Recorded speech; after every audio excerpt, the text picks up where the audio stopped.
Good evening, and welcome to the City of Morro Bay City Council meeting. We are at the Veterans Hall, 209 Surf Street. It is Tuesday, April 23rd, 2019, 5:31 starting time, and seeing that we have a quorum of council members, I will call the meeting to order and ask for a moment of silence, please.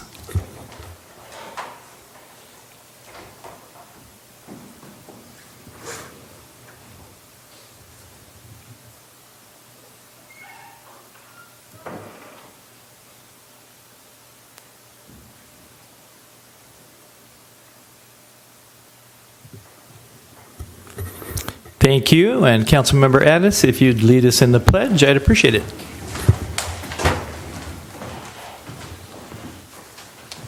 Pledge allegiance to the flag of the United States of America and to the republic for which it stands, one nation, under God, indivisible, with liberty and justice for all.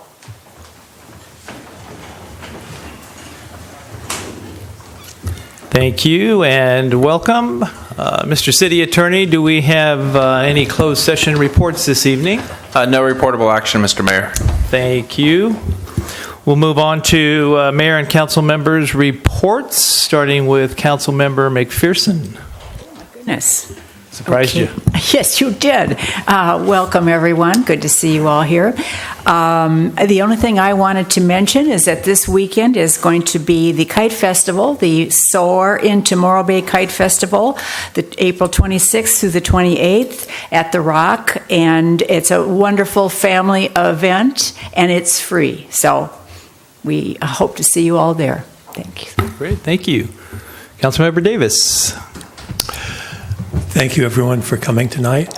The only thing I have to say is I will do office hours this Saturday from 9 to 10 at Sun and Buns. So please, if you have anything you want to talk about, come on by and see me. Thank you. Great. Councilmember Addis. Yeah, I want to tell the public thank you, and our pro bono our facilitator, Garrett Olson, thank you for the goals meeting that we had last week. I think the public came out. We had a lot of good feedback from advisory boards, and staff did an excellent job, and I feel like we have a good direction that we're heading towards. And then Sunday, April 27th, as part of Sexual Assault Awareness Month in April, is the Rise Up and Rock at Slow Brew, and I am a contender to be the celebrity rocker. I think my competitor has maybe $20 more than me. So this is a pitch for donations that you can go to my Facebook at Dawn Addis City Council, and you'll see the link to donate there. Well, you can't lose. No, you can't lose. So not with an announcement like that. Thank you. I have no announcements this evening, just other than to welcome you to tonight's City Council meeting. With that, we do have City Manager. Any reports from you, sir? Nothing. Seeing the head nod, no. We will move to presentations. We have two great recognitions today, or this evening, I should say. It's Sexual Assault Awareness Month proclamation, as well as the National Foster Care Month proclamation. And if council will join me down at the podium, we would like to call up Garrett Olson and Danielle Wheeler, RISE board members, followed by, after that presentation, Felipe Gonzalez, the San Luis Obispo County Program Review Specialist for the Foster Care Support Program. And so we'll start with RISE.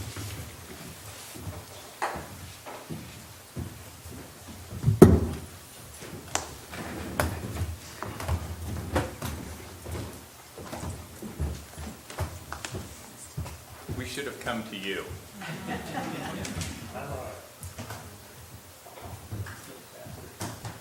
It's getting better.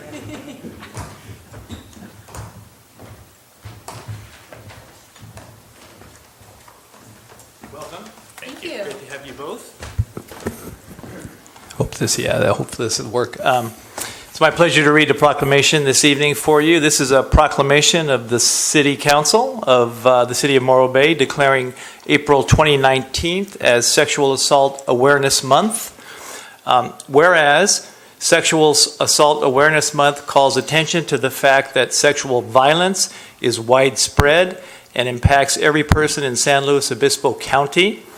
Whereas rape, sexual assault, and sexual harassment harm our community, and statistics show that 1 in 5 women and 1 in 71 men will be raped at some point in their lives.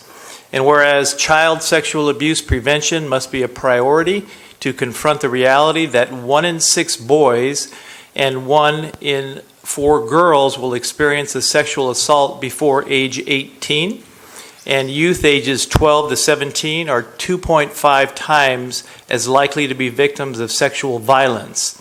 And whereas our local student population is also at high risk, nationally, 1 in 4 women and 1 in 16 men are sexually assaulted during their time in college. That's an amazing statistic.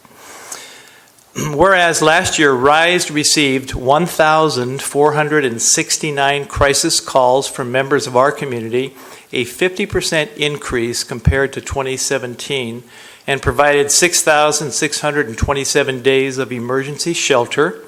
And whereas the number of RISE clients receiving counseling for sexual assault-related issues continues to increase every year, with a total of 1,335 hours of counseling provided at low or no cost to community members across the county last year. And whereas the theme of this year's Sexual Assault Awareness Month campaign is I Ask, which champions the message that asking for consent is a healthy, normal, and necessary part of everyday interactions. Whereas the City of Morro Bay joins RISE and other advocates and communities across the country in taking action to prevent sexual violence and acknowledges that every day of the year is an opportunity to create change for the future. Now, therefore, be it resolved that the Morro Bay City Council does hereby proclaim April 2019 as Sexual Assault Awareness Month in Morro Bay, witnessed by my hand. Thank you. And you guys have a presentation. First of all, congratulations. Thank you so much for your work. Thank you. Good luck. We're rooting for you. Yeah, thank you. Thank you. Would here be? That would be great. Thank you. Thank you to Mayor Heading and the City Council for this proclamation. My name is Danielle Wheeler, and I am a member of the RISE Board of Directors. And with me today is Garrett Olson, also a member of the RISE Board of Directors. RISE is a nonprofit that serves survivors of sexual and intimate partner violence and their loved ones. While we provide intimate partner violence services in the North County, we are the only agency dedicated to serving survivors of sexual assault or abuse and their families in the entire county of San Luis Obispo. And last year, RISE served approximately 1,000 men, women, and children who were affected by sexual abuse or violence. And we've seen a huge increase in the demand for our services with the Me Too movement and people becoming aware of the resources to help them deal with wounds that sometimes are many years deep. Our crisis line, which is 24/7, has seen an astounding 50% increase in calls for service over the last year. And our wait list for therapy for survivors is an astounding 175 clients deep. And we're the people that you take that 1 in number and we focus on the 1. And we're spending a lot of time getting services to that 1 in statistic. Those are people to all of us. Those are our neighbors and our friends and our loved ones. This year we've developed a program that is proactive with regard to sexual assault and violence called Close to Home, which empowers community members to put an end to sexual violence. And our vision is to create a society that is free of sexual violence. And we're thrilled that Close to Home is empowering people to do that. This year, we invite San Luis Obispo men, women, and children to attend our Sexual Assault Awareness Month event, Rise Up and Rock, a benefit concert to support survivors of sexual assault and domestic violence. This event invites people of all ages to gather for an afternoon of music, food, drink for the whole family. All proceeds benefit RISE and our programs that support survivors of sexual assault and domestic violence and their loved ones. So as celebrity rocker, Councilmember Addis mentioned the Rise Up and Rock will take place on April 27th at the other Rock, at the Slow Brew Rock in San Luis Obispo. Tickets are a measly $25 for adults, $15 for students, and children under 12 are free. And it is fun for the whole family. This is a very, very heady conversation, but the event is going to be fun for the whole family and an opportunity for music and enjoyment. We hope to see everybody from SLO County come out, come support your pro bono consultant. We would love to have your support this year, and you can easily purchase tickets and find out more information on our website, which is riseslo.org. I'll let you close us out. Yes, before I go, I would like to thank and acknowledge our staff, our volunteers, and the board of directors for all the hard work that they do in an effort to end sexual assault in our community. They are fully dedicated to their work, and I am honored to work with such a compassionate group of people. But most importantly, Sexual Assault Awareness Month is about honoring the victims, whether they've told their story or not. So thank you for joining us in raising awareness and destroying myths that make it difficult for survivors to talk about their experiences. Thank you again for this proclamation, and we hope you will rise up and rock with us at the end of the month.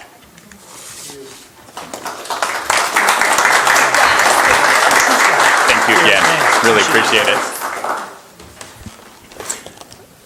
I just wanted to issue a challenge because unfortunately I will be out of town for the event and I will be unable to rise up and rock, but I have contributed to our rocker councilwoman, and I'm challenging the rest of council to match that contribution. So if you go on the website and you'll Go to the rise.org website. Right, you'll see that contribution, and that's my challenge issued to you this evening. So thank you for the work that you do. And then for our next presentation, come on up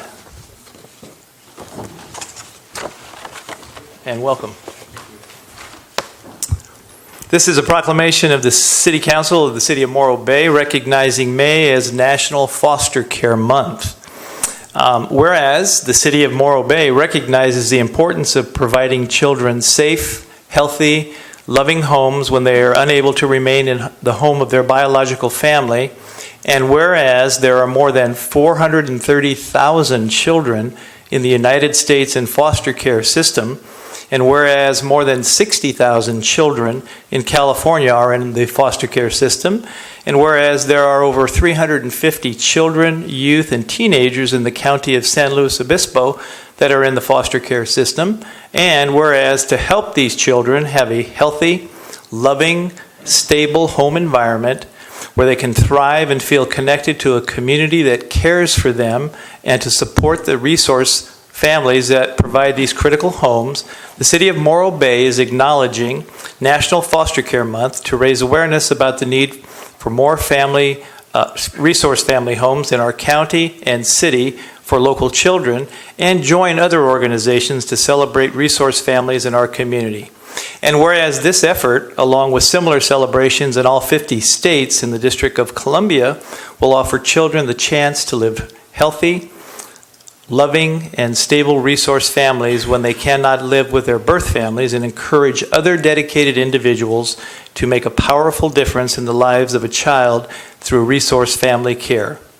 Now, therefore, be it resolved that the City of Morro Bay does hereby recognize as May as National Foster Care Month, and in doing so urges all citizens to join in a national effort to raise awareness about the importance of foster care and resource family care, signed by my hand. And folks, thank you for the work that you do. I can just tell you as a longtime foster care parent with my wife for over 20 years, what an amazing experience it is to be part of changing the lives of young people by providing that kind of stable, loving environment. So I appreciate the work that you do and would welcome any comments you would like to make this evening. Thank you. Again, I thank you so much for allowing us here to receive this proclamation, but also to just share with all of Morro Bay who's watching tonight about the serious need in our community. At any given time, we have about 350 children, youth, and teenagers in care. These children are in care through no fault of their own and are often the victims of abuse, neglect, or abandonment. And when a child's living situation is deemed unsafe and there are no immediate family members that can care for a child, we really rely on our resource family homes, formerly known as foster family homes, to care for these children who deserve a safe, loving, and stable home environment. I've created a presentation. I've created a copy of a presentation for you today, and in the presentation, it details some local statistics. Now, there are 350 children in care, 17 of which come from our Morro Bay service area, which is Cayucas, Morro Bay, Los Osos, and Cambria. And unfortunately, one of the deficits that we are facing right now is a lack of resource family homes. Although we have 350 children in care, we only have about 120 active resource parents or resource families at any given time. This deficit creates difficulties when it comes to trying to find placements for large sibling groups, and the other demographic that's usually disproportionately affected are older youth in care, our teens and older school-age youth. Of those 17 youth in care, one of the additional traumas that they face is that, unfortunately, because of the lack of resource family homes, they are having to be placed outside of their communities of origin. That's one of the things we try to strive for the most, is trying to keep them in their home communities, keep them in the same schools whenever possible, to reduce the amount of trauma that they have to endure. And right now, only about 24% of the youth that are removed from the Morro Bay service area can actually stay in the home communities. So that's about four youth. And to share a little bit, I could share a lot more details, but I would really love to share the perspective of a former resource parent and current adoptive parent. I'd like to introduce Cynthia Fletcher.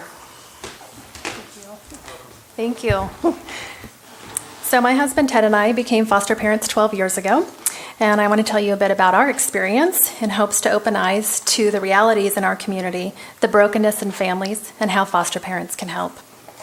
Our first placement came to us after being in a short-term home that specialized in taking care of babies born positive to drugs in their system. Little Lexi was born highly addicted to drugs. In fact, there was a possibility she even had AIDS. When she came to us, she wasn't rolling over or sitting up. Many thought she would never walk. Then we took in 2 boys from right here in Morro Bay, and they were left abandoned on a boat in the harbor. They had sunburnt blisters all over their body and had only underwear on. I remember one of the boys saying to my husband one night, "Mr. Ted, why is it you have everything in the world and I have nothing?" Well, it was pretty powerful as we realized we had just been complaining about something we didn't have. In his perspective, he was right. We had everything. Then we were asked to take a sibling group of 3 girls, as there were no other homes available to keep all 3 together. These girls came from severe abuse and neglect. Some were even trafficked, so mom could have money to survive. We fostered because our eyes were open to the harsh realities in our community. We saw the need for children to have an opportunity to learn what a healthy attachment looks like. Many say, "I can't do foster care because I would get too attached." Yeah, I get that. We got too attached every time because that's what Lexi and all the other kids needed. Attachment is what helps our kids heal and grow to become a healthy part of society.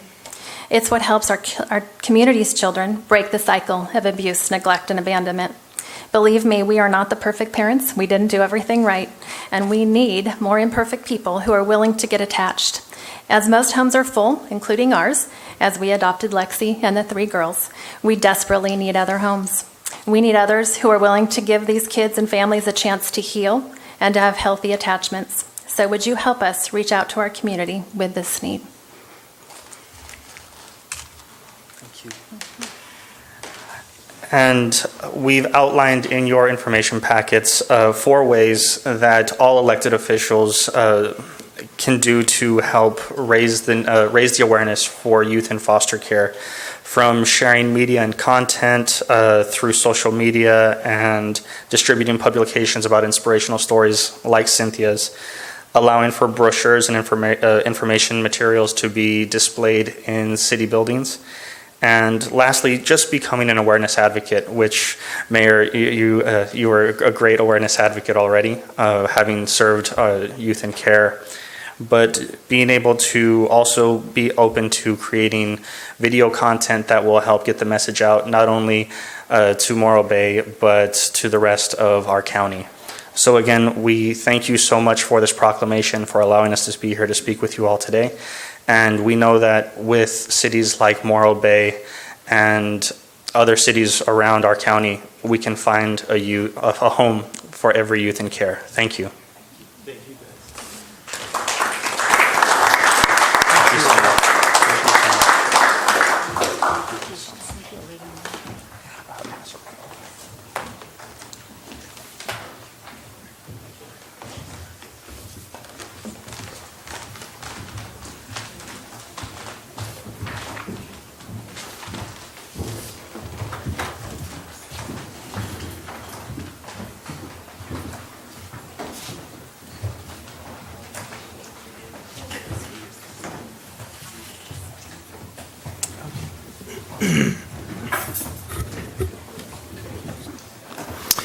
Thank you again.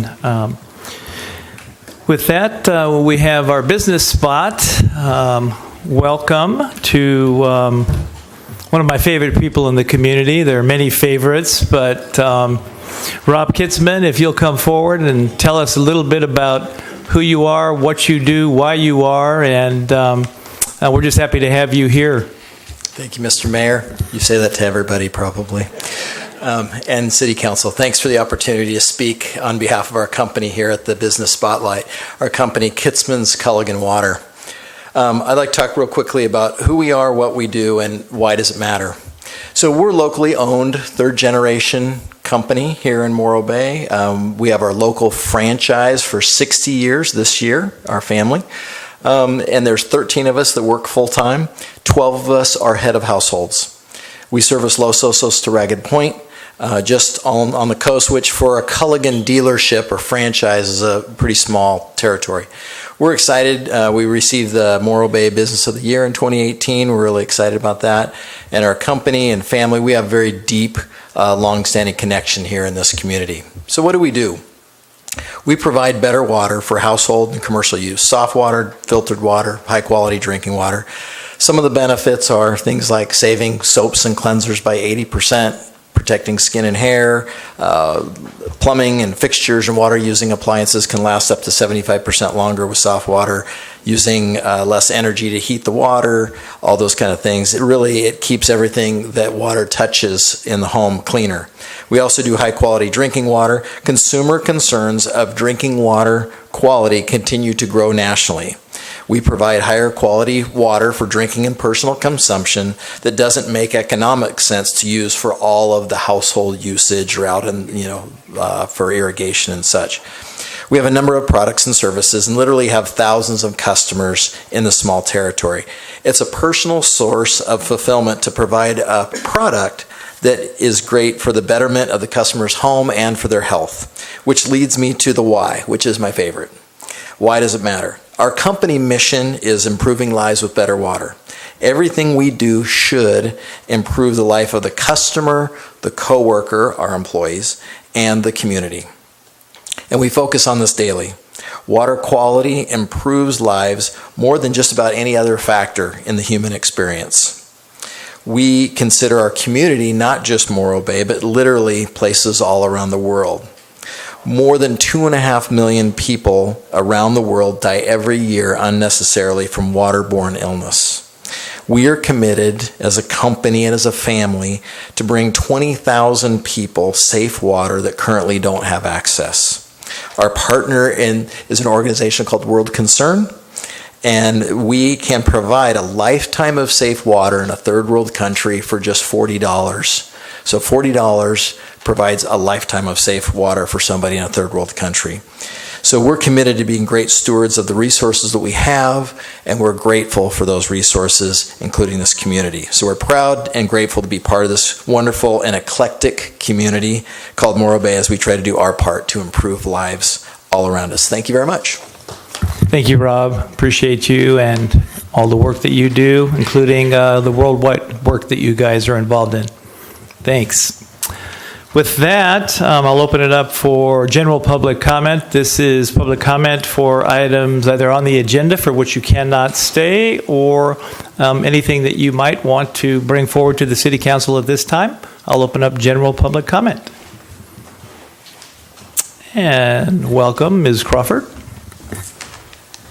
Thank you, Honorable Mayor, City Council, City staff. Keep it really brief. I just wanted to let everybody know. So in part of our 4MB business outreach and assistance program in partnership with the city, we do kind of community engagement once a month. So we'll be doing a business walk on Wednesday, May 1st, and we'll be holding a focus group after that the following week, May 8th, and that'll be held at Haven Realty. This is for the downtown core. So we're in downtown, we'll be in Quintana next month, talking about the wayfinding signage and any other issues that might be coming up in that economic center right now.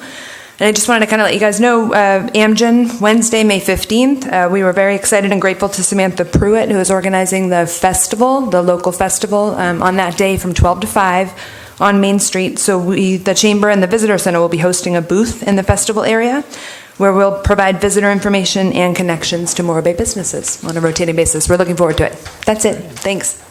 Thanks, Erica. Appreciate that. General public comment is open. Welcome, Jan. Surprise, I'm here every time, but I don't usually make comments. But I have a concern. It was almost 2 years ago, the City Council agreed to allow the sales of medical marijuana in Morro Bay.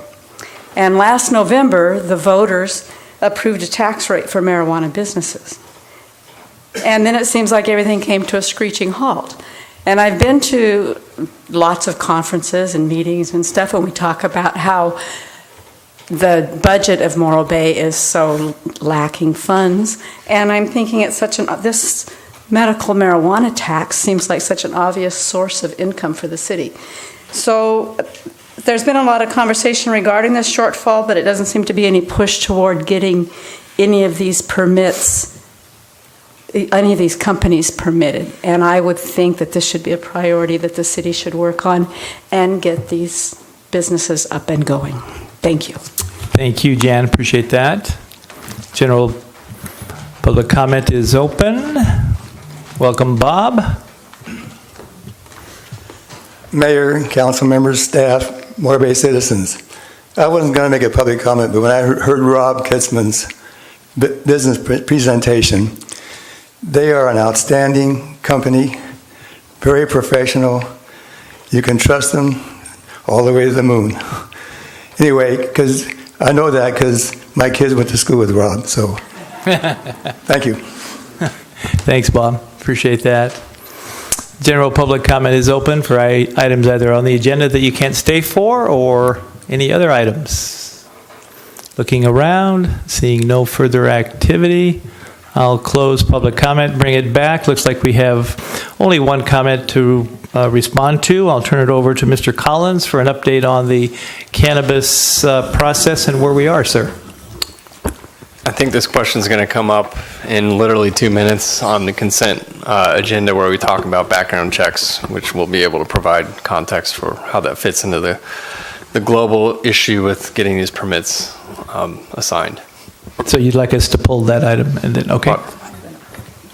Okay, well, good. We'll wait for that and we'll make that happen. All right, then I will open up public comment for items on the consent agenda. Anybody wishing to come forward now for any item on the consent agenda? And welcome, Jane.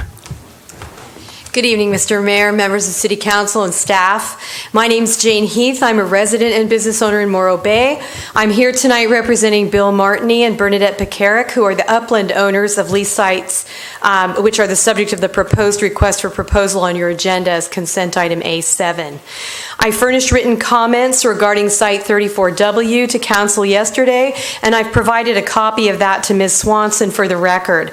I won't repeat the points made in the written submission, but I want to make just a couple of statements. First of all, the landowners do not object to issuance of the RFP. In fact, they welcome it and they appreciate staff's hard work on it. When we were here the last time, the night of an extraordinary wind event, I reported to Council and my client reiterated the poor condition of the pilings on 34W. It was later pointed out that in addition to the 4 rotting wooden pilings, that there are 2 newer steel sleeves on the water side of the docks. I want to be clear there was no intent to mislead anyone concerning the conditions. The statements made reflected the concern that the docks are inadequately fastened, and that is my client's position, and that there is danger of them breaking loose, which is still true today. My clients request that Council keep in mind these conditions when considering the submissions resulting from the RFP. The landowner, Bill Martini, is present here, is very familiar with the situation, and is certainly able to address any questions. If Council has any, would be happy to do so. Thank you. Thank you, Jane. Public comment is open for items on the consent agenda. Welcome.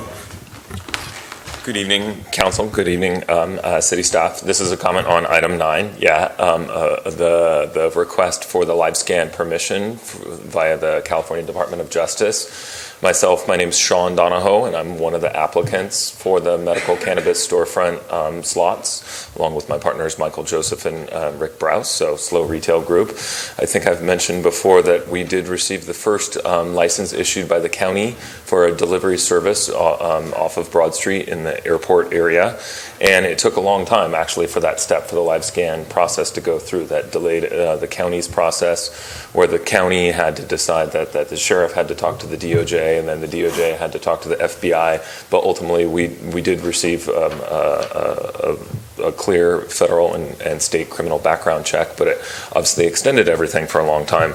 I would note that when we resubmitted our application at the end of December, now almost 4 months ago, there was additional information that was provided regarding background check procedures, including criminal background checks, background status, credit card histories, a whole bunch of really intrusive things that I hadn't seen in other jurisdictions, and that was asked for 4 months ago in the resubmission of our application. So obviously the process is the process. We're patient. I think we've proved that we're patient, but obviously I think ourselves as well as members of the general public are curious for the update that's been promised. So that's about it. Thank you. Thank you, Sean. Public comments open for items on the consent agenda. Anybody wishing to come forward, please do so at this time. Surveying, seeing nobody else willing to come forward. Oh, come on forward. I was close. Welcome. Thank you. Good evening, everyone. I'm here to announce an event. But first of all, let me introduce myself. My name is Maria. I am in the group of ELAC meeting, which is English Learning Advisory Committee.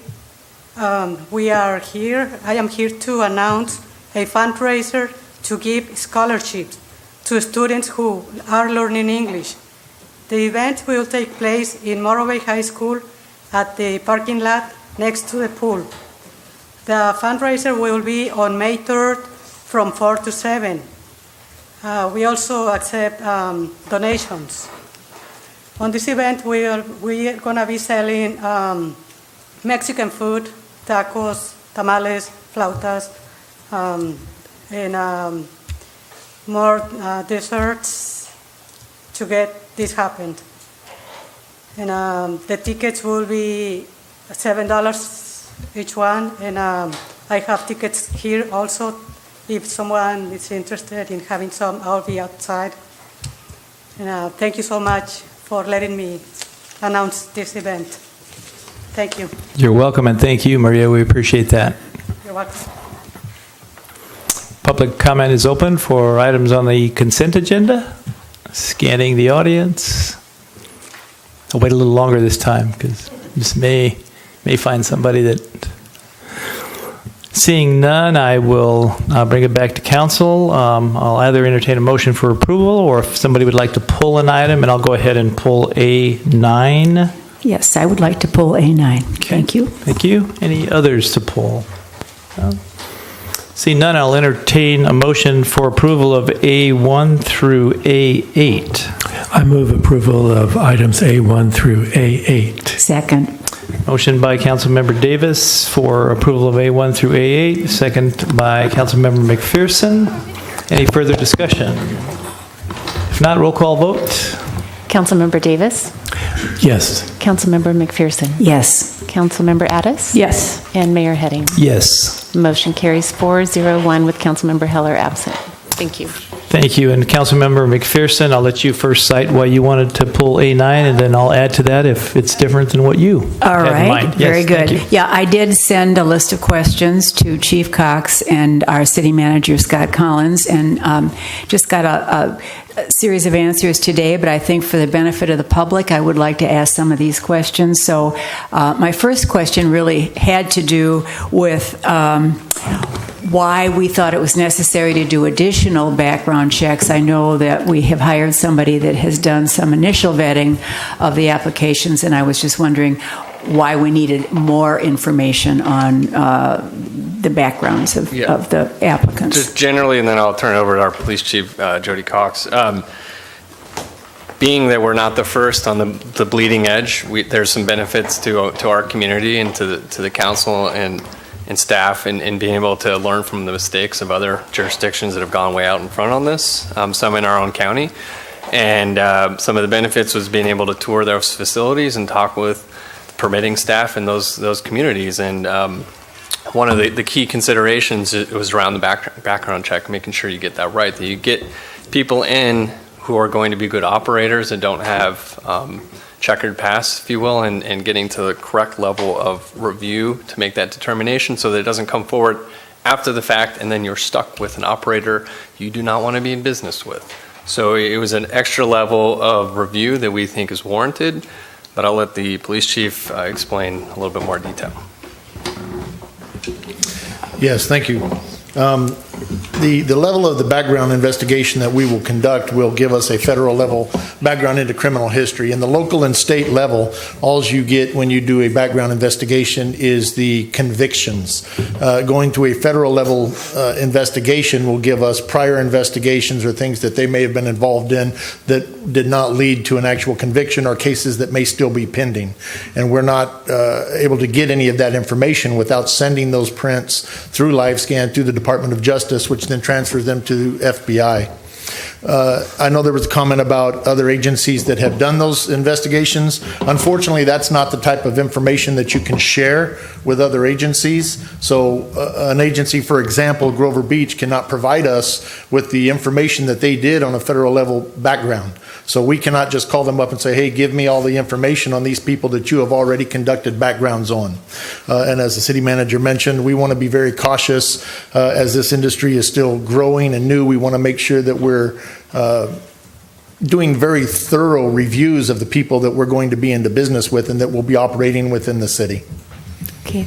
Well, and the primary reason that I even asked questions about this item has to do with the impact on the timeline for granting the dispensary licenses. So if you could tell us how this extra step at this point in the process is going to impact, is it going to delay our ability to issue the dispensary permits? We probably can issue, and we're looking into it a little bit, but we believe we can issue them conditionally if they're still in background, so we could proceed forward with, the 2 permits in that process, and that's not uncommon for other jurisdictions to pursue that course of action. Okay, so can you tell us what the current timeline is for what's going to happen next and when we can expect to see dispensaries in Morro Bay? Sure. We anticipate interviews transpiring mid-May. We have the tentative date that we've identified where our Cannabis Review Committee is available, which is comprised of your finance director, your fire chief, and police chief, is May 20th. And we anticipate conducting interviews of the 6 that made it through to round 2 of the process, at which point recommendations will come out of that body to your city manager, We'll then be making the final decision on the last two. Right. So we could issue shortly thereafter. Of course, the ultimate decision by council has been put in my lap, and so I obviously take that very seriously. I've had concerns from business owners downtown not wanting those to be placed downtown for real, perception and other issues, and others that want them downtown. So it's a lot to consider, and again, treating it like an interview as you would hiring an important position in the city. Fit is very important. They all present almost equally the same in their applications, but that doesn't tell the full story. That's why this interview process is extremely important. Some of them may have to do tenement improvements, so they might not be open on June 1st or whenever the decision is made. That's dependent upon that company and what they've put together. Right, but you wouldn't assume that there would be further delays once you've had your committee met and you've done the interviews. It shouldn't take too long after that to come to some decision. That's correct. Yep, and so you would issue pending licenses, and then I'm assuming that this service that we would have, the live scan, would then apply to any employees that they hire in the future. Is that correct? Yes, that would be correct. Right, and we would be charging the dispensary for the cost of this service. That's correct. It would be built in. Okay. All right, thank you.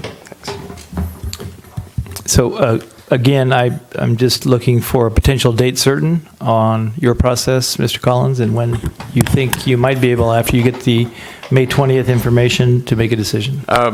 I'm not going to put a date out there because I don't feel that's warranted without having opportunity to review them myself, but I do trust my staff. You selected a good committee to be the next level of review, so obviously I take their recommendations very seriously, but again, this would be the decision you've put in my lap, and so I want to make sure it's a good one. So I don't want to rush to a decision. I want to make sure I feel comfortable with it personally and professionally. So hopefully within a couple weeks of the interviews, we'll be able to move forward. Thank you. Further questions on A9? No, I was just going to move. I was going to move that we approve item A9. Second. Any further discussion? If not, roll call vote. I'm sorry, Mayor, did you second the motion? I did second. Okay, Yes. So, very good. Councilmember McPherson, motion seconded by Mayor Heading. Thank you. Councilmember McPherson? Yes. Councilmember Addis?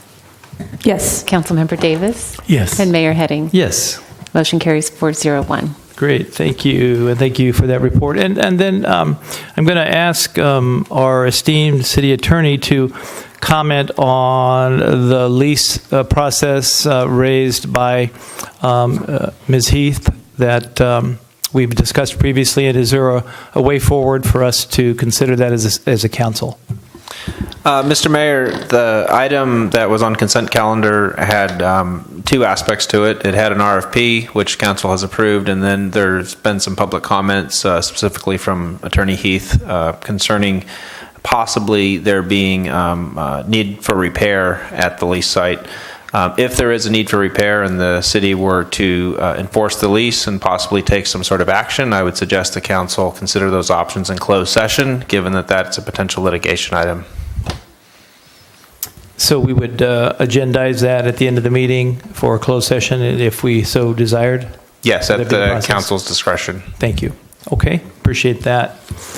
With that, that ends our consent agenda, and I'll move to the first item of business, item C-1. That is the Water Reclamation Facility, Quarter 3 fiscal year 2018-19 quarterly update. And Mr. Livick, Mr. Casares.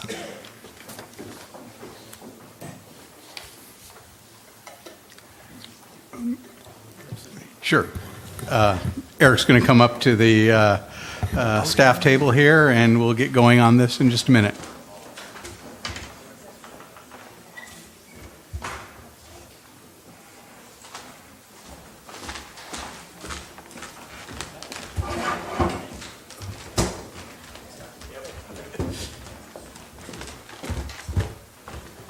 Changing of the guard.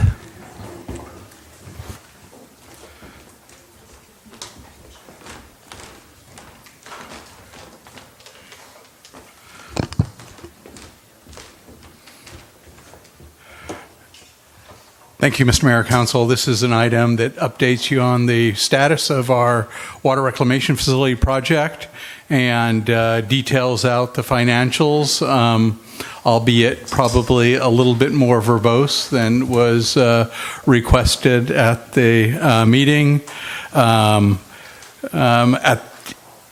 We will strive to pare this item down in future meetings. I think our presentation hits the highlights, and that may be the future update, what you'll see in the presentation. And I'll turn it over to Mr. Caceres here. Thank you, Rob. Mr. Mayor, Council, staff, Eric Caceres, Corral Engineers, the city's program manager for the Water Reclamation Facility Project. Thank you for having me here tonight to talk about item C1, which is our Q3 fiscal year 18-19 quarterly update. So in terms of what we're recommending here tonight, we'd like you to receive the quarterly update report, and then provide input on what elements of this particular report you would like to see brought back on a monthly basis. So at our meeting at the council meeting on February 26th, I presented information about the upcoming monthly and quarterly reporting that we were going to be doing as part of our program management effort, and you provided some input. So I wanted to go over some of the things that we heard at that February 26th meeting before I jump into the quarterly report specifics. So one of the items that we brought to you was a couple of example reports, and we talked about things that would be in the monthly and quarterly reports that were of significance. Those were some of the key metrics in terms of cost, schedule, and then some project-specific activities. We also talked about the frequency of reports, and that was detailed as well in our scope of work that was brought to council earlier in the year, in terms of we will be making we will be providing monthly reports to council, and then a more robust quarterly report, as you've seen now for Q3, as well as annual reports that we'll be doing, mostly for the funding agencies that we anticipate will be providing the funds for the project. In terms of audience, we have a number of different folks that we want these reports to be relevant to. First and foremost, council, and then the public, and then the various funding agencies, as I mentioned. So we're trying to come up with something that can kind of fit into and can speak to all those different audiences. One of the things that we showed during that presentation was key performance indicators. We talked a little bit about KPIs and specific KPIs that we would have for our project, and we presented this dashboard concept. We also presented a number of graphics that, while the quarterly report did not have as many graphics as we had hoped, I'll talk a little bit about what we anticipate for upcoming monthly reports. And then we received a wealth of input from council during that meeting, and some of the key items that we heard from you in general were that we wanted the quarterly update to be more robust than the monthly updates, and the monthly updates would be pared down from what was presented on a quarterly basis. The word executive summary was used several times in terms of the level of information that you wanted to be provided on a monthly basis. Reliance on graphics and visuals was something, and tables, that was something that was made mention of, and there was a lot of emphasis put on that. Key accomplishments and challenges was another item, another element that you wanted to see on a monthly basis. And then the dashboard concept, as we mentioned previously, showing some of these KPIs or these key performance indicators at a very high level. You could see how the project was performing to those KPIs. And then in terms of technical information, things like budget to actual and cash flow, and reimbursements from some of the funding agencies. Those are some of the other elements that were specifically highlighted. So in terms of the monthly report components, I'm going to speak to essentially the quarterly report that we previously provided in the staff report. I've kind of pared that down to give what I would presume would be presented on a monthly basis. So the things from the quarterly report, based on the feedback that we received on February 26th, that would then come back to you on a monthly basis. Again, the larger report would come back on a quarterly basis. So in terms of some of the key challenges and some of the key accomplishments we've had over the last month, in terms of the general program, we've been moving forward with the permitting of different elements of the project. Specifically, we've been working on initiating the consultation with the State Historic Preservation Office. In terms of some of the challenges, we've had some schedule challenges, most recently with the decision to move the Coastal Commission hearing for the consolidated permit to the July meeting versus the May meeting. That's one of the things that has impacted schedule. On the water reclamation facility component specifically, we have been working very closely with our partners on the DB team on a number of what we call PCOs, or potential change orders, that we'll be bringing to both WRF-CAC and Council here in the next month. These are items that we've identified that we would like to either add or take away from the existing DB project that was in the agreement that was negotiated with the Felance Black and Veatch team back in October, November of last year. And so that's been a primary focus on what we've been doing on the water reclamation facility proper over the last several months. In terms of the conveyance facilities, we've been moving forward and advancing the 60% design as much as possible. We have had some challenges in terms of doing some of the field investigation work that we need to do to move that 60% design forward. In dealing with some of the property owners or properties that we need to access to do that work. That's something that's been slowing us down a little bit. That's a process that we're currently working through. In terms of the recycled water component of the job, the injection wells, you may have saw in the quarterly report, we allude to the recent draft report that we received from GSI. That details some of the initial findings about the impacts of injection and extraction on the water quality within the lower Morrow groundwater basin, and that draft report is available on the city's website. So another thing that we wanted to highlight there. In terms of the dashboard and the key performance indicators, I'll direct you to a couple of the most important ones. It's at the very top line. As everyone knows, the budget for this project is $126 million. That budget was set back last summer. It's a precursor to the development of the rates and the Prop 218 process. What we have committed to on the program management side is, on a quarterly basis, we do a deep dive into the budget and re-look at the budget. So on a monthly basis, we're tracking the actual expenditures to our budget, but every quarter, we get in and do a good hard look at the budget and modify things as needed to adjust the budget. Based on our recent Q3 budget modification, we're currently anticipating that we would end the project at a total expenditure of approximately $124.5 million, so below the $126 million budget.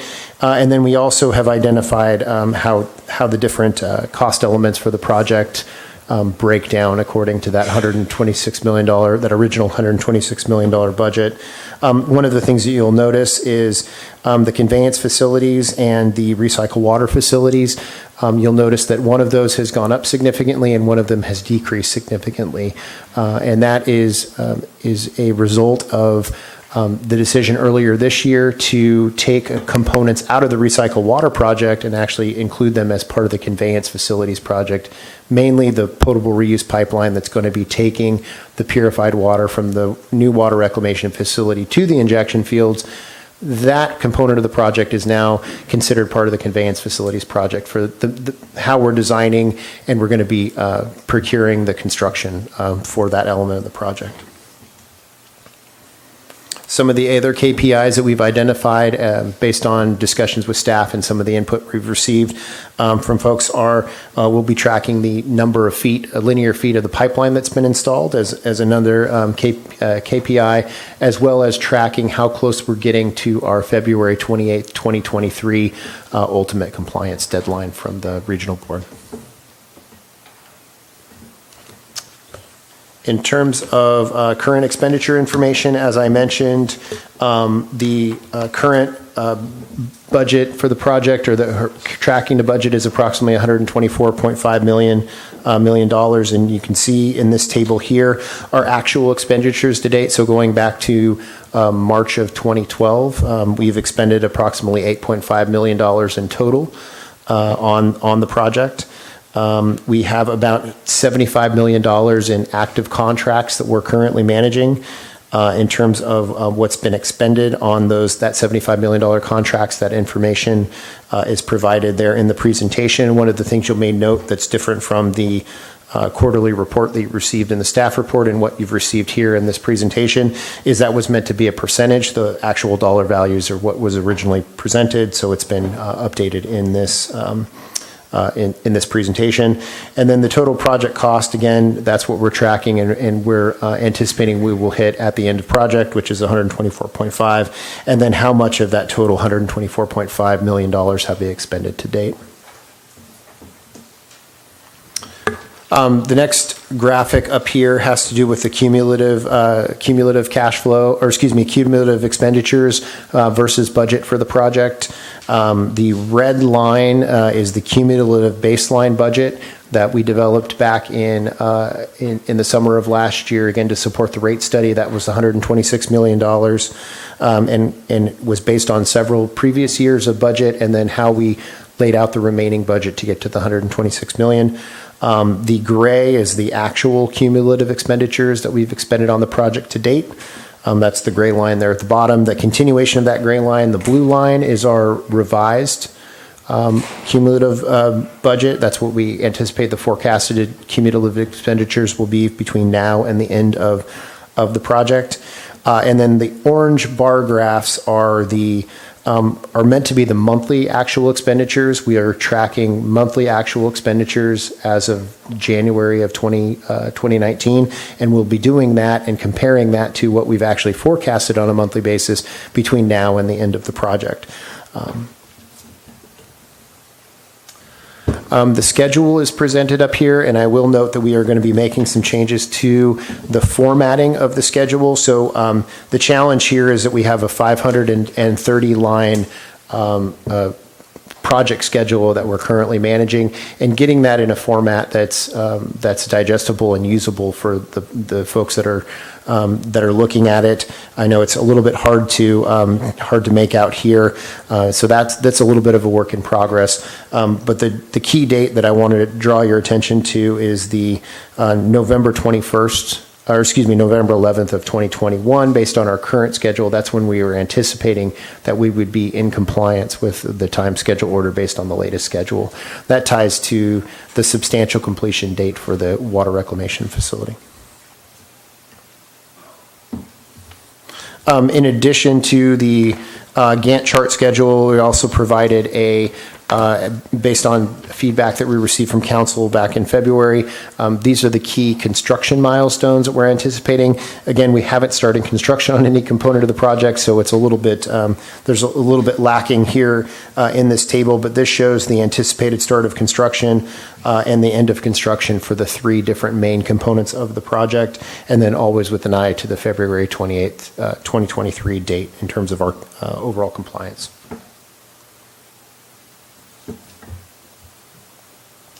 I wanted to mention some upcoming improvements, so some things that may change in the monthly report and the quarterly report, and these are currently a work in progress. We use a program called Power BI that's a Microsoft-based application that pulls information from our SharePoint, where we actively track all the cost information for the project to produce these graphics.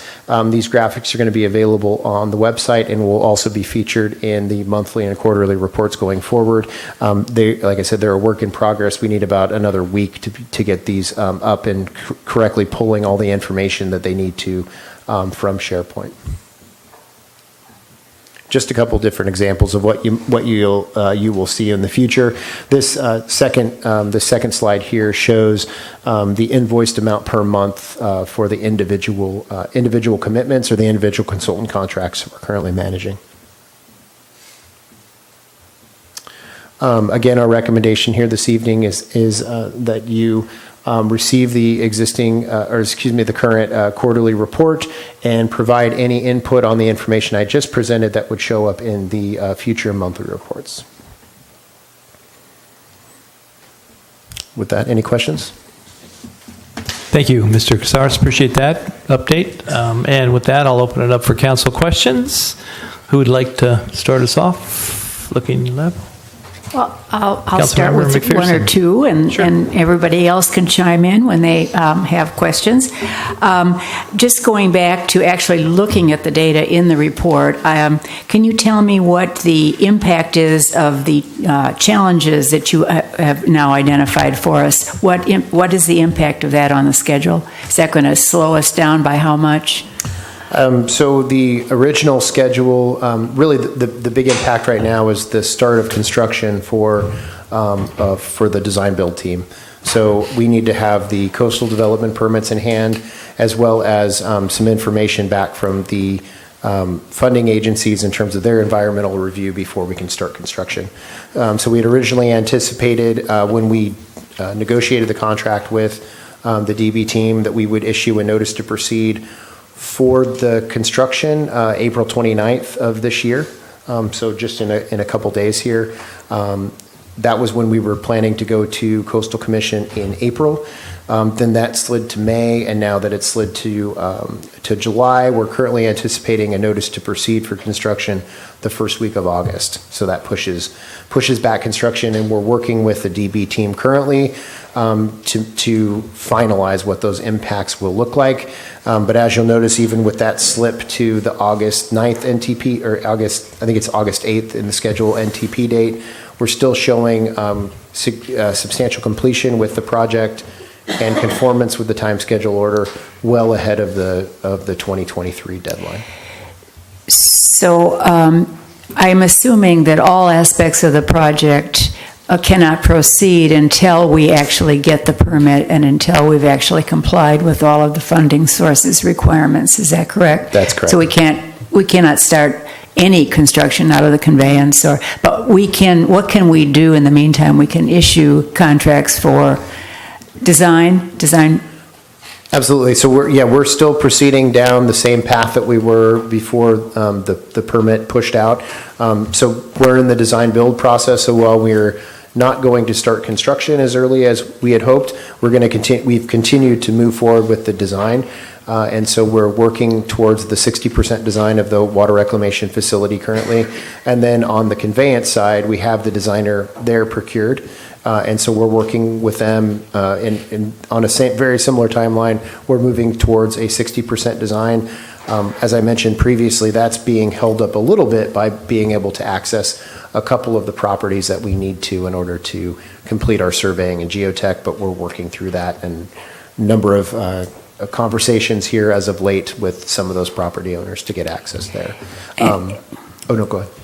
No, go ahead. Oh, and I was going to say, and then the hydrogeology work that everybody has been very focused on has continued to move forward. As I mentioned, we have a draft document on the website for the phase 1 work, trying to figure out with all the things that we want to bring back to council here in the next couple of meetings, when that's going to fall. But we do have that draft report available that has the results from GSI's work, and then we're actively working to move phase 2 forward, which is the planning and construction of the pilot wells, and then running the pilot wells and getting the data from that. And all of that information would be contained in this report in the future? Yes. Right.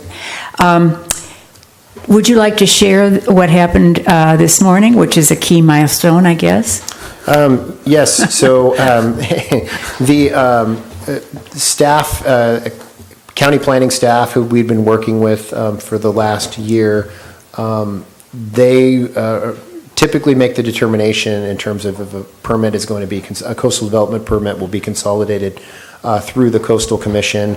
And because of the nature of this project, coastal staff deferred that decision to the Board of Supervisors. And so this morning at the Board of Supervisors meeting, there was an item put on consent for the board to take action regarding consolidation of the permit, and that passed, and the city will be moving forward with a consolidated coastal development permit for the project. So we're still on track. So we still are on track for July, and we've gotten some assurances from Coastal Commission staff as much as they can that it is very important for the coastal commissioners at this time that issues be taken care of close to home, and so they have a lot of there's a lot of reason for them to keep us on the agenda for July.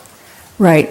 And in between now and July, is the public going to have another opportunity to comment? Because as soon as you submit the permit to the Coastal Commission, will there be another opportunity for the public to comment on that? Yes, that was discussed this morning about having another public meeting to gain additional input. Okay, thank you. And I've had some members of the public suggest to me that we don't have a budget for this project. Could you just explain? We know that we have a budget, but can you explain why it's still an estimate until certain things are done? That it's a good estimate, so it's a budget. But just explain that so that the public can understand what the budget looks like that we're currently operating on. Yeah, absolutely. So our first foray into budget for the project started back right when we got on board in April, May of last year, which. As a result of receiving the proposals from the design build team, again, we had a lot of additional information for us to be able to refine what was the $167 million budget that then became the $150, that is now the $126 million budget. We were able to, we developed a budget which got us to the $126 million. That budget was detailed and was broken down by fiscal year. All of that information was necessary for Bartle Wells to be able to do their rate calculations and do their rate study. So we've got that $126 million budget, and as I mentioned, on a quarterly basis, we go and we review that budget. And this quarter specifically, we went through and looked at what had been expended to date, all of our outstanding contracts, the estimated additional monies that we were going to need to complete the project based on our existing estimates, and we're currently tracking at the $124.5 million. And we've broken that out by fiscal year for the remainder of the project, and that information will be coming back to council as part of the city's overall budget that will be presented in the next meeting in May. And so we'll be tracking that now on a monthly, quarterly, annually, and the public can see it on the website. They'll be able to see it through the Power BI graphics that we had just talked about on the website, and then all that information will be detailed in the individual monthly and quarterly reports. Okay, thank you. Just want to add something to that, just to remind public and council that council has adopted the capital project budget with their adoption of last year's operating and capital budget. That budget was also the input to the rate study. So that budget has been approved for about a year now that we are operating under. These further refinements give more output to our performance against the budget, but the budget was adopted with the rate analysis. Right, and the rate analysis, we included the necessary improvements to the infrastructure, to existing infrastructure. Correct. Yep. Okay, thank you. That's all. Great, thank you. Councilmember Davis. Thank you. I want to say that I really like this format that you've done for the quarterly. It has all the information I need with one exception. When you list the challenges, I wonder if it would be appropriate to also say what steps you are taking to meet those challenges and what you think the likely outcome will be of those steps. And then I just have a definition. There's mention of a crosswalk document, and I wonder what that is.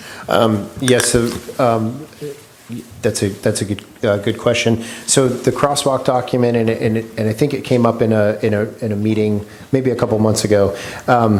Each individual funding agency typically has a technical document that they need that outlines the technical nature of the components of the project, and so the city has the recycle water feasibility study that was done in draft form back in 2017.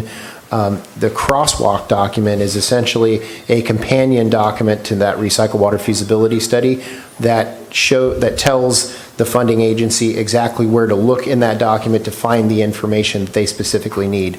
So this particular crosswalk document is for the Bureau of Reclamation for their Title 16 grant opportunity that we're waiting to come out. And so they will list in their application, here is all the information that we're looking for. And so rather than develop a brand new memo, we can give them an existing memo and we can say, okay, your answer to question number 3, you go to section 2.4 under the 3rd paragraph, and that'll give you the information that you're looking for. And so that is the kind of the definition of the crosswalk document. Okay, thanks. And in this instance, we're specifically referencing the crosswalk document that we developed for the Title 16 grant. Right. Okay, thank you. Great. Councilmember Addis. Well, thank you for your time on this. And I know I said in my comments, I would agree that this is great for a quarterly update on a monthly basis. And I don't mean to minimize the importance of the wealth of information that surrounds the WRF. But on a monthly basis, I think there's 3 key questions. And that is the project on budget? If not, why not? And how will that be fixed? Is the project on schedule? If not, why not? And how will that be fixed? And then what are the upcoming daily life disruptors? And so what can the public expect? And what would the public want to know about on a monthly basis that might disrupt their day-to-day business, for instance, traffic disruptions? And then I would love to see just a link to the website for people who want more detailed information. I think it would be really helpful, especially for folks that are new to the project, to be able to have that quick view of are we on time, are we on budget, and how is it going to affect me today as I move about town. So, but I want to reiterate that I appreciate the level of detail for a quarterly report, and having it simplified does not mean that I don't appreciate the work that you've done or the importance of all of the information. Thank you. So, Councilmember Addis, I did receive your questions, or your comments and questions. So we'll take those into account. And then, things like right now the quarterly report is a bit of a skeleton because we can't fill out all of the details because we don't have everything into construction. And so as these projects move into construction, these are going to become much more interesting. For example, we have a section on upcoming traffic control, upcoming lane closures, and those kinds of things. So we will be highlighting those on a monthly basis so people know what to expect. Because I think those are probably going to be the most, in terms of impacts to the community's daily happenings, that's going to be the key one. So. Good. Okay, thank you. Thanks again, Eric. Appreciate the information and the quarterly report. A couple of questions for you from my standpoint. Have we heard yet with regard to the SRF loan? And if not, potentially, do we have a date when that may be coming forward? I think I asked hourly, probably. I know. As you mentioned, I apologize. I'm fighting the urge to look at my phone and check. I thought that. So yes, so we originally we had been hearing over the last several months that the very beginning of April is when we were going to hear, and as recently as Friday, we heard from the state that they were going to be releasing the fundability list this week. They said Tuesday, if not Tuesday, by the end of the week. So Tuesday is almost come and gone, and so we haven't heard anything yet. So we should hear any day. And how will we announce that if indeed we are selected or deselected? We had talked about potentially a press release, or we can also, we're working on updates to the project website, and so hopefully we should have those up and running very soon, so that's another avenue that we could have to announce.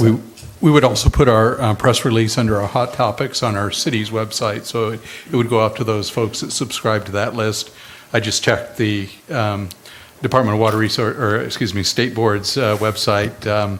No updates on the intended use plan as of yet. Got it. Thank you. Can you give me an update on, or us an update on land acquisition and where we are with regard to that? And if you want to tie that, I also have a question about the LAFCO process and where we are with that. Absolutely. So a couple of things, and then I can let Rob elaborate on these things a little bit. We're currently working on getting the appraisal completed. Rob and a number of other folks from the city were out meeting with the representative from the property owners and the appraiser a couple of weeks ago. So that process is ongoing. We are finalizing kind of the boundaries of the property. So not looking at changing the area at all, but looking at moving the boundaries to best fit the city's needs in terms of how that site will lay out. So we're currently finalizing that to get that back to the property owner and the appraiser. In terms of LAFCO applications, we've been working on the two separate LAFCO applications, one specifically for the annexation of the property, and then the other one for the petition for the sphere of influence. And internally, we should have drafts of those applications for city staff to review as early as tomorrow. So we're moving that process forward as quickly as we can. Great, thanks for that update. Page 77 on the staff report, part of your quarterly report. Let me get there. Could you just clarify item 1.4, general program management costs? It appears to be red. My sense is it might be green. Was that restated and part of the slide? I couldn't quite read the slide. One of the things that I did notice, and I'm looking for some direction from council here on this, is I took a look at the different indicators for the different columns, green, yellow, and red.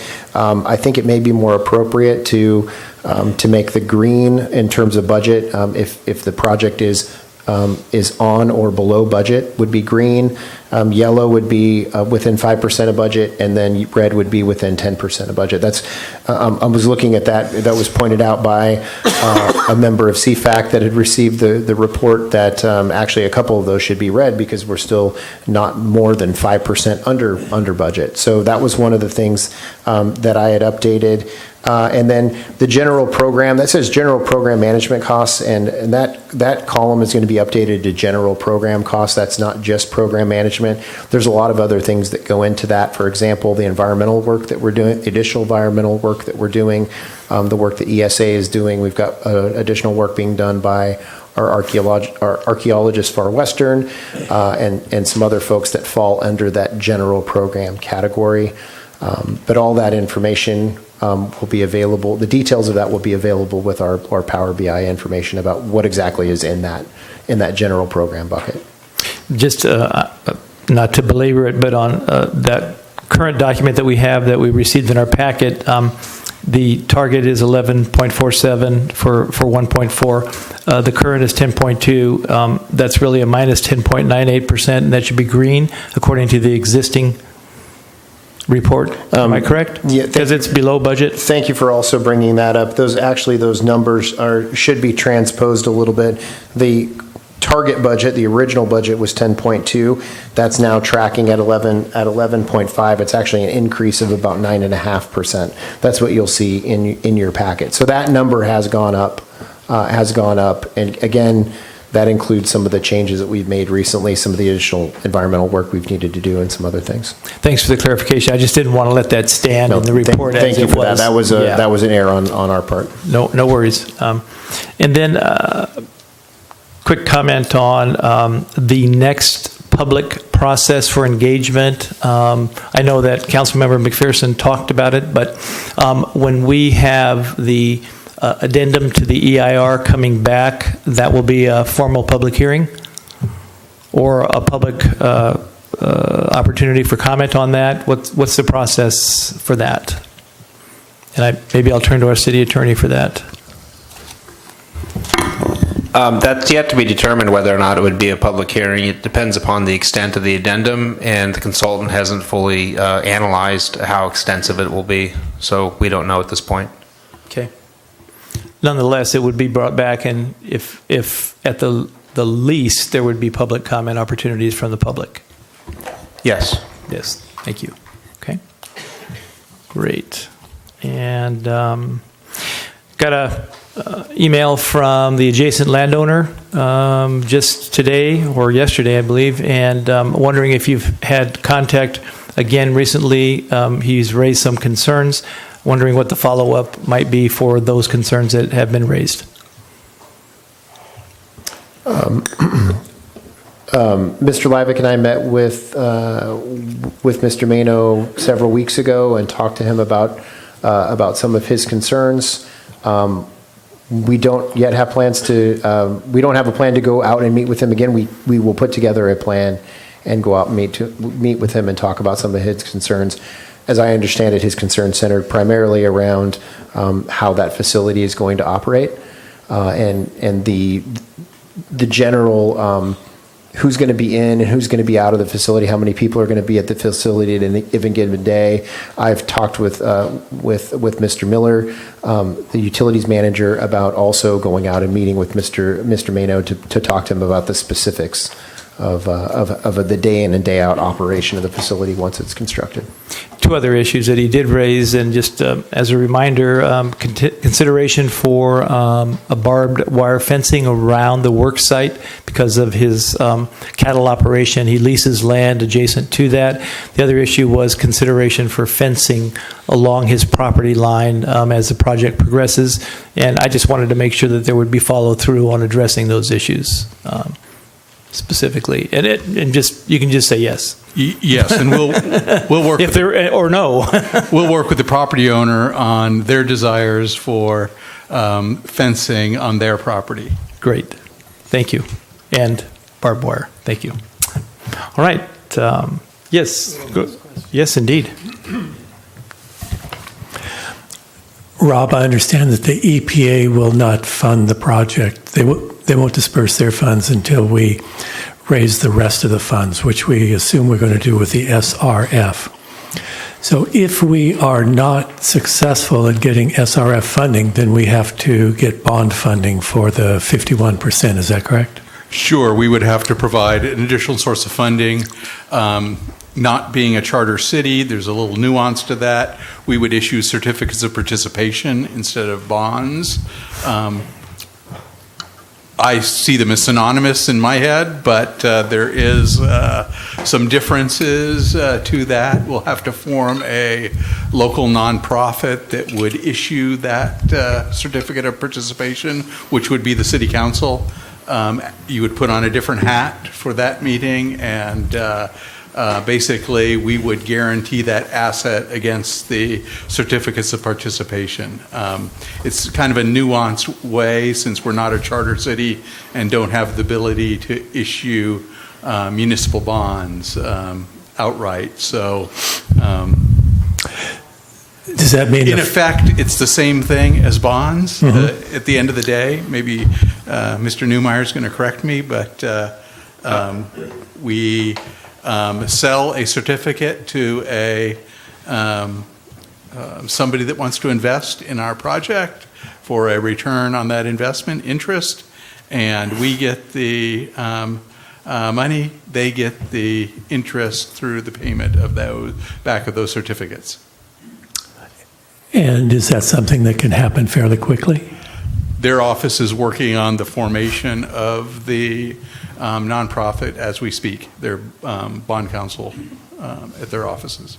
Okay, so we could still meet our construction date? Yes. That nonprofit is required for both WIFIA, or if we were to do certificates of participation, because EPA has the ability to sell that loan, much like your bank FHA, might sell yep. your mortgage. Yep.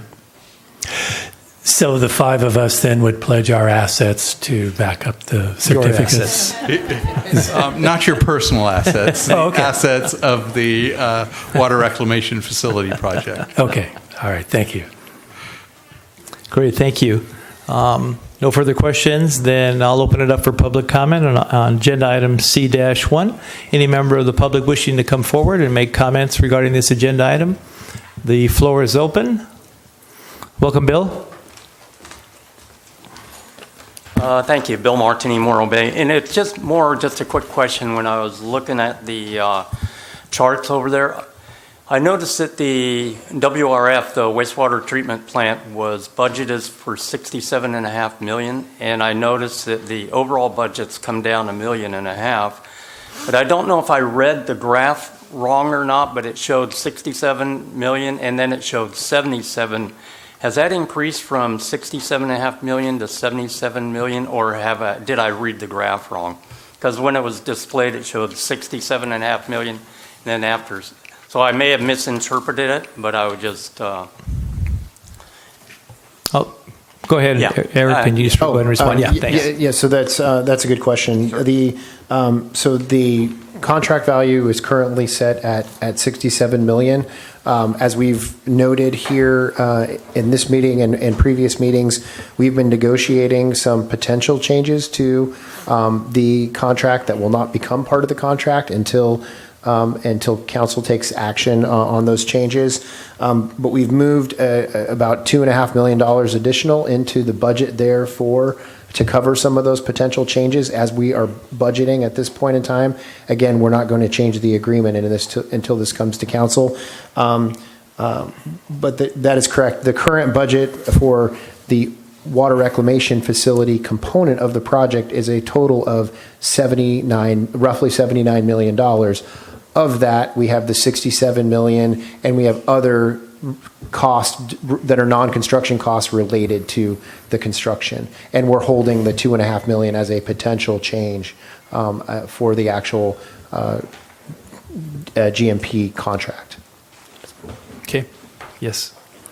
Public comment is still open. Bob, welcome back.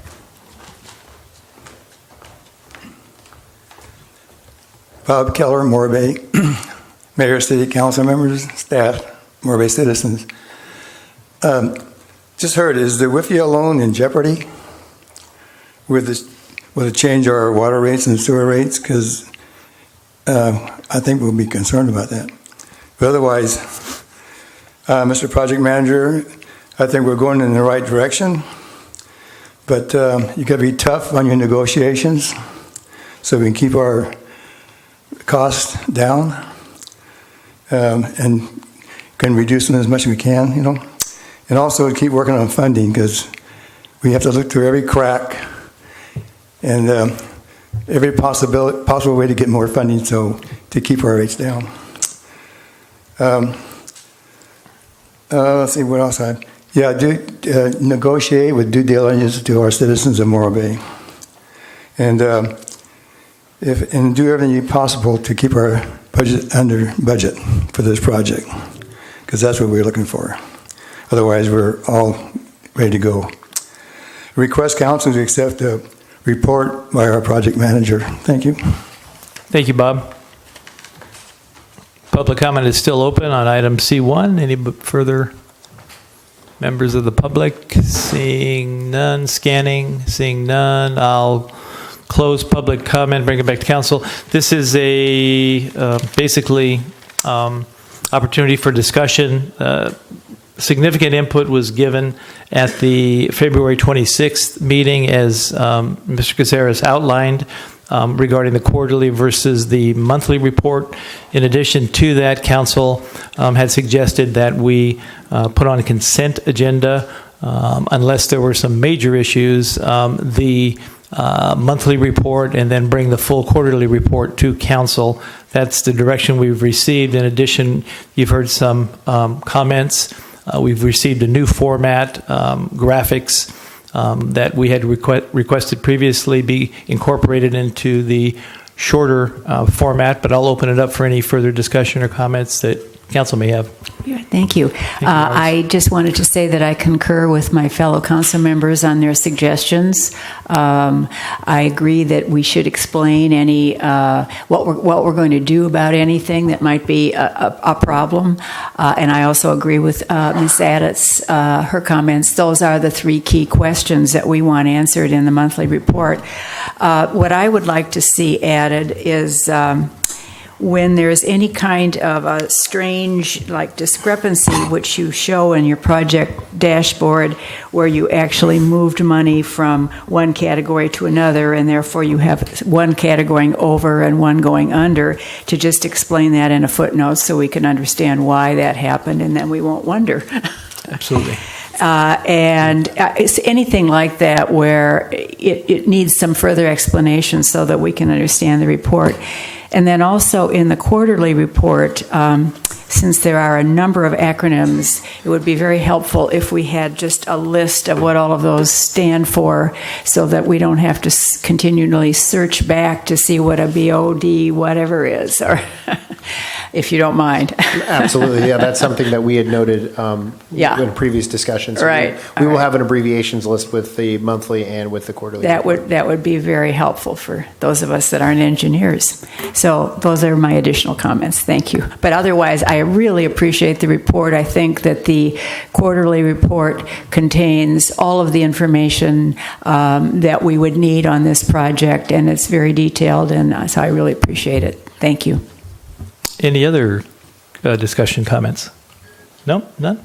Great. So it looks like hopefully you've received adequate direction. This is a receive and offer a further direction. We've got, I think, enough information now for the quarterly and monthly reports. And I, too, would like to add my thanks to staff for a very comprehensive report, and we'll receive this as noted in file. Thank you. That ends item C2. We'll move on to C3. I'm going to ask council if you would consider postponing this item. C3, excuse me, I'm sorry, wrong one. Moving to C3. C2, excuse me, I'm getting ahead of myself. C2, options to enhance communication, and maybe I need to work on that, huh? To enhance communication and engagement with the community. That was agendized by Councilmember Heller. Specifically requested that. He's out ill this evening, and I think it would be appropriate for him to be here for that presentation and weigh in on that. So with your permission, Council, we will re-agendize this at the next meeting and have that presentation then.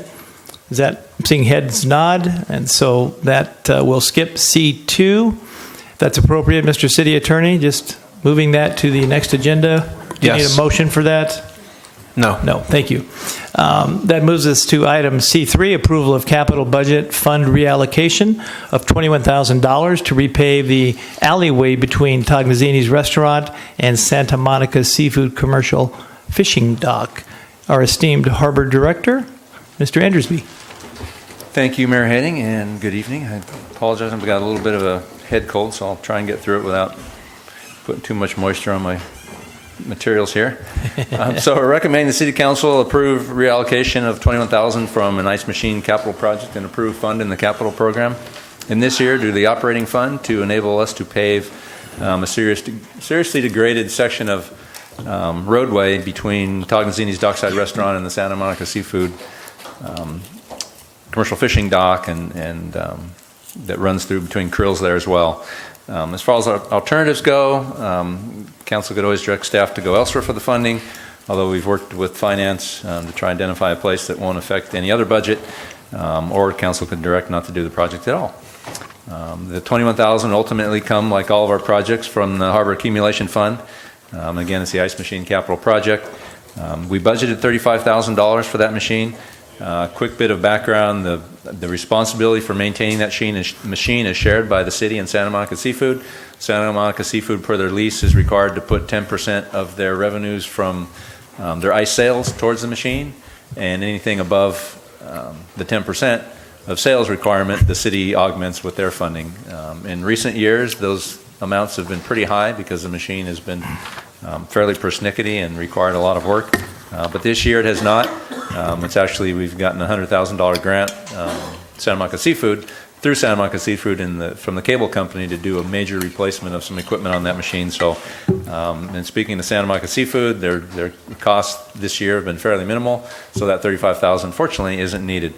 I am keeping about $14,000 of it aside. We'll need about $10,000 to complete the big grant program replacement. So the $14,000 that'll be left should be ample to keep that fund sufficiently funded to do the rest of that project. So moving $21,000 over to do this paving project. That alleyway serves not only Santa Monica Seafood and the backside of Tognazini's restaurant, but also Krill's and Morro Bay Landing, and really it's an important piece of transportation infrastructure. And since it serves the ice machine, there's a nexus with the original funding intent, which was to repair the ice machine itself. So good nexus there. Why isn't Public Works paving this, you might ask? Well, it seems that alley isn't really a street. It's not a parking lot. It's not a lease site. It seems to be kind of a no man's land that been working with Public Works and trying to figure out how to get a project in place. Actually, earlier in the year, we had looked at doing a cost share where Public Works would throw in the manpower and we'd buy some asphalt, but really the volume of work that needs to be done to really do that property is kind of beyond both of our scopes.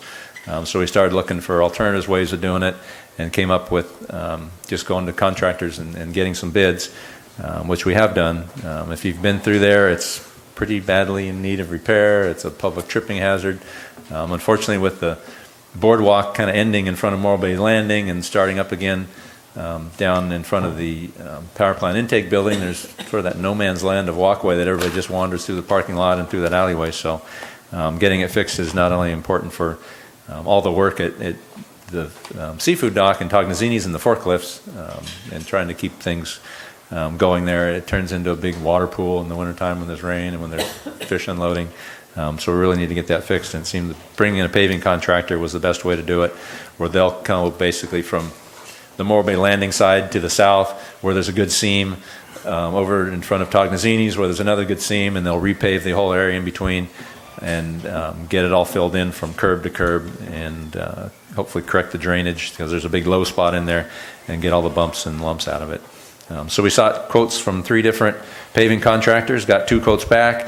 It's under the threshold for formal bidding. The low quote was $19,940. I think my second quote, only other quote was, I want to say $21,000 or $22,000 at prevailing wage rates. And so we're recommending approval of this reallocation of this funding so we can get this paved and make the world a smoother place in that area. That would be a nice thing, wouldn't it? Appreciate that staff report. With that, I'll open it up for council questions. Looking to my left, Councilmember Davis, any questions on this? I have no questions, thank you. Councilmember Addis. I don't have any questions. Councilmember McPherson. Well, I just have one question. Exactly whose lease site is that property on, just out of curiosity? It's not on any lease site. It's not on any lease site. It's not on it's any just designated lease site. The Tognazini's restaurant, the main one, ends basically at the little walkway that's behind on the west side of their building. Santa Monica Seafood basically starts at the wood where the wharf is. And like I said, it's sort of a no man's land. Literally no man's land. It's literally no man's land. Okay. So I guess it's the city's. It's harbor man's land. Harbor man's land. All right, thank you. Good. And I have no questions. With that, I'll open it up for public comment. Item C3, public comment is now open. Any member from the public wishing to comment on that, please come forward. Mark, welcome. Evening. Mark Tognazini, Tognazini's Dockside Restaurant, and I'd like to see you approve it tonight. I've mainly so Eric can quit listening to me. I've been asking them to pave that for 16 years. We've had a lease there for 16 years. We have a brand new forklift we bought a year and a half ago, and I cannot put it on that back there without tearing it apart. So it's undercover. It's been undercover for a year and a half waiting for this to happen. It's also a tripping hazard. I've seen people go down there, and it's just a matter of time that $21,000 will seem nothing compared to what someone might sue the city for, because it's terrible back there. So I hope tonight you follow Eric's direction and approve paving that, and so we can move forward, and he can quit listening to me about that. Thank you. About that, thank you. Thank you, Mark. Public comment is open.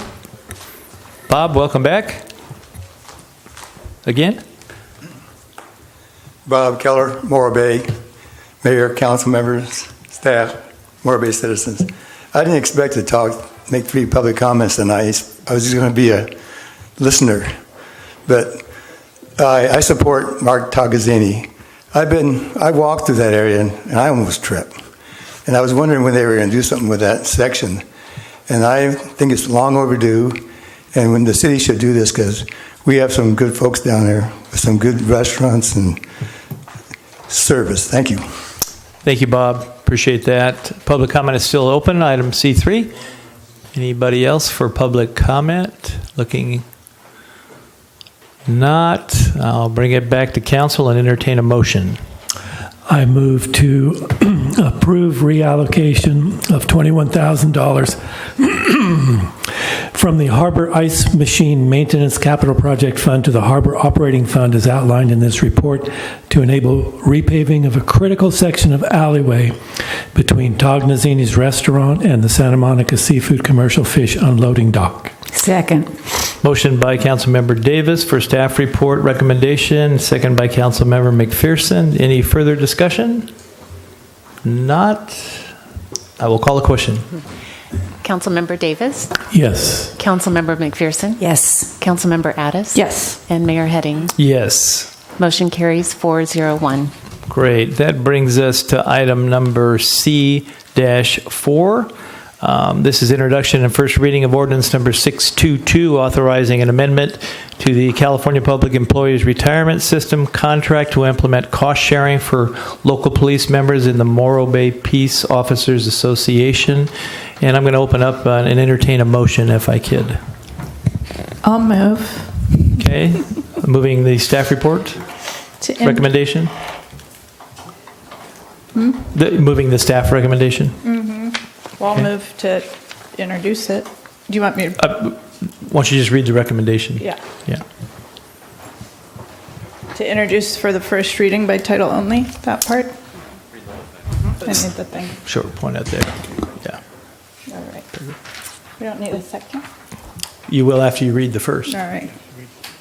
This whole paragraph, yeah. Yeah. That City Council introduced for first reading by title only and waive further reading. Ordinance number 622, authorizing an amendment to the contract between the City of Morro Bay and the Board of Administration of the California Public Employees Retirement System, CalPERS, implementing Section 20516, employees sharing additional cost, to provide employee cost sharing of 1% for local police members in the Morro Bay Peace Officers Association, MBPOA, for fiscal year 2018-19, FY 2018-19. Second. Motion by Councilmember Addis, second by Councilmember Davis for the staff recommendation. That I'll open it up for public comment before we vote on the motion. Any member of the public wishing to come forward on item C4, do so now, please. Seeing no one coming forward, waiting. I'll close public comment, bring it back, and unless there's any discussion. Absolutely. I just had a question, yes, if I can ask a question. Certainly may. Absolutely. Thank you. Okay. I just wanted, and this is more for the public's benefit, can you explain how the city incurs an additional cost if the employees are actually contributing more to the city's portion of the retirement because there is a cost estimate? Just to explain how that happens. The additional 1% of the employer's cost is based on the base salary. They would not pay 1% on any overtime or other benefits that would be calculated based on their salary. So there is an additional cost that the city picks up, but it's about 1/3 is our estimate. Okay. So is it partly because it's the result that they're also getting an additional 1% COLA? So Correct. it's a trade. Correct. Is that, I just wanted to verify that I'm understanding this correctly. Yes. Okay. It's All right, a thank you. net, right? No, it isn't net. That's Not exactly. Okay. That's what I wanted to just understand. So, thank you. Thank you. Good. Okay. Any other questions? Now we do have a motion and a second. A roll call vote, please. Motion by Councilmember Addis? Addis. Yes. Councilmember Davis? Yes. Councilmember McPherson? Yes. And Mayor Heading? Yes. Motion carries 401.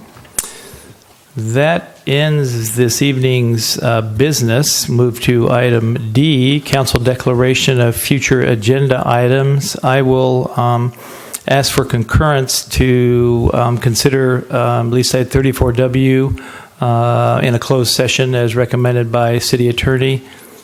If I can get some support for looking at that issue. Sure. Yes, okay. So that's, any others? Seeing none, we will adjourn. The next regular meeting of the Morro Bay City Council will be held on Tuesday, May 14th, 2019 at 5:30 p.m. The Veterans Hall located at 209 Surf Street, Morro Bay, California. Thank you and good evening.